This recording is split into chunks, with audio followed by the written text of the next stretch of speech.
Last night, a netizen in the comments section reminded me that an Indian Tejas fighter jet had crashed at the Dubai Air Show.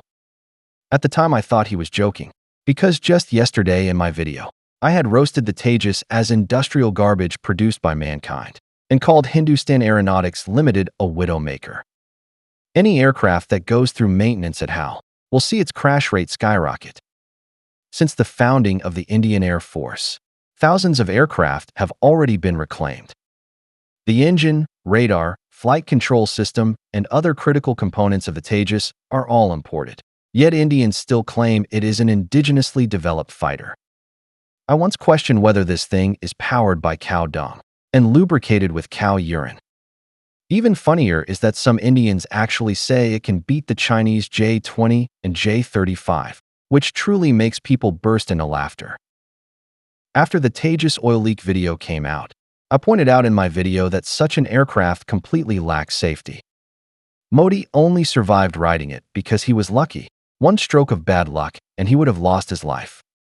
Less than a day later, someone told me the Tejas had crashed. The timing was simply too perfect. So I suspected this netizen was deliberately making up fake news just to troll Indians. But when I searched for the news, I realized I had wrongly blamed him. It was actually true. Many people at the scene filmed the entire crash process. The pilot failed to eject and lost his life. Let us observe a moment of silence for him. I hope his family can walk out of their grief soon, and I hope in his next life he is reborn in a more reliable country. I want to say that crashes happen in every country, but the frequency in India is simply too high. Being a pilot in India is a high-risk profession. Every sortie could be the last flight.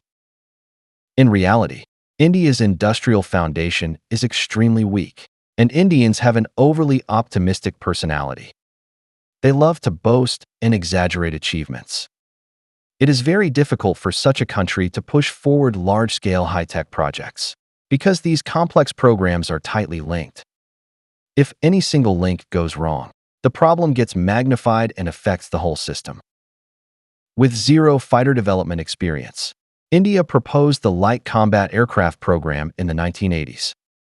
The technical targets they set were actually higher than China's goals at the time, and the project started earlier. Back then, China was still working on J-7 and J-8 derivatives of the MiG-21. In the 1990s, China launched the J-10 program, led by Chengdu Aircraft Corporation.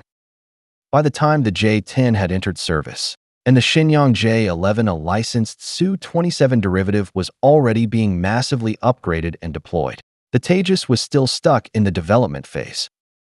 Only after China's fifth-generation stealth fighter J-20 had entered large-scale service did the Tejas finally begin limited production.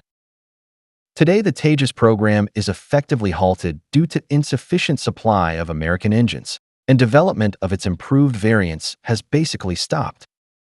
Indians can only keep bragging, but they cannot change the fact that it remains a backward, extremely unreliable fighter, genuine industrial garbage. Please note that more than 300 J-20s are already in service and production continues. The J-35 production line is ramping up, and its naval carrier version has completed electromagnetic catapult takeoffs and landings on the Fujian aircraft carrier. By comparison, Hindustan Aeronautics Limited truly lives up to its title as the king of military jokes. Apart from Modi, the clowns in the BJP, and the arrogant Modi fanboys on every social media platform, nobody in the world thinks this aircraft has any real value. It has neither given India genuine fighter development capability, nor wasted only money. More importantly, Pakistan's JF-17 has already seen combat with good results, and has been exported to Azerbaijan. Azerbaijan, using Pakistani weapons, completely crushed Armenia, which had bought large quantities of Indian equipment. I really do not understand how India had the face to bring this piece of junk to Dubai to lose face. Is India not embarrassed enough already? Trump has repeatedly confirmed in public that Pakistan shot down multiple Indian fighters. The loss of Rafales has humiliated Dassault of France, and Russian Su-30s have also had their reputation dragged through the mud by India. Now the Tejas has turned India's indigenous fighter into a global laughingstock worldwide. So what is the Indian Air Force supposed to do now? When conflict with Pakistan breaks out again, what exactly are their pilots going to fly? Here I want to remind the American aviation industry the string of accidents at Lockheed Martin and Boeing has a lot to do with Indian engineers and the Indian supply chain. News of Boeing aggressively building an Indian supply chain is all over the internet, and I took screenshots long ago as evidence.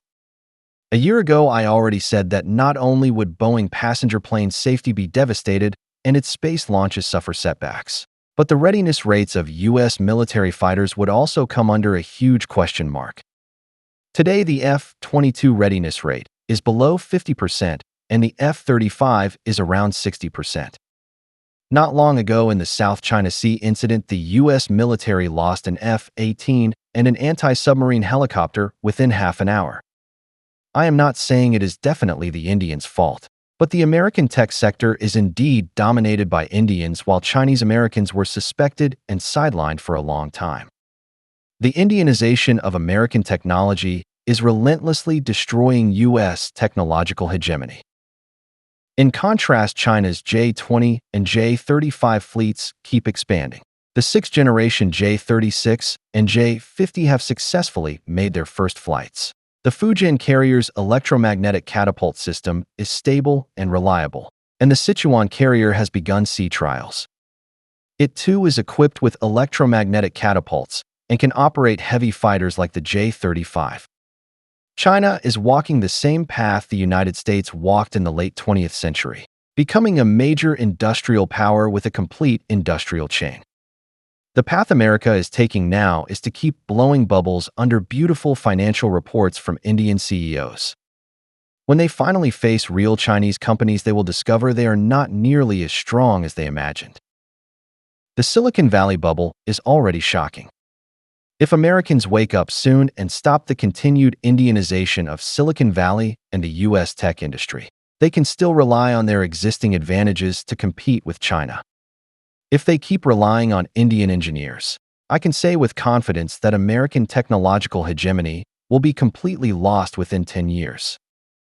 I hope the people who curse me in the comments will go back and watch my old videos to see how terrifyingly accurate my predictions from a year ago have turned out to be. You should go to the hospital and get your brains checked. Stop saying I am jealous of Indian technology or the greatness of Bharat and that I slander Indian CEOs. I am merely stating facts and predicting the future, and reality keeps proving my predictions correct. Do not forget my prediction about India's manned space program. In 2025, you will definitely see I was right again. India will not be able to send astronauts into space. But I hope Indians stay clear-headed. If an accident happens in space, it will be an irreversible tragedy. At that point, the only option would be to ask China for rescue, which would be even more humiliating.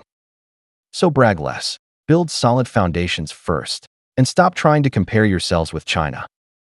You simply do not have that capability.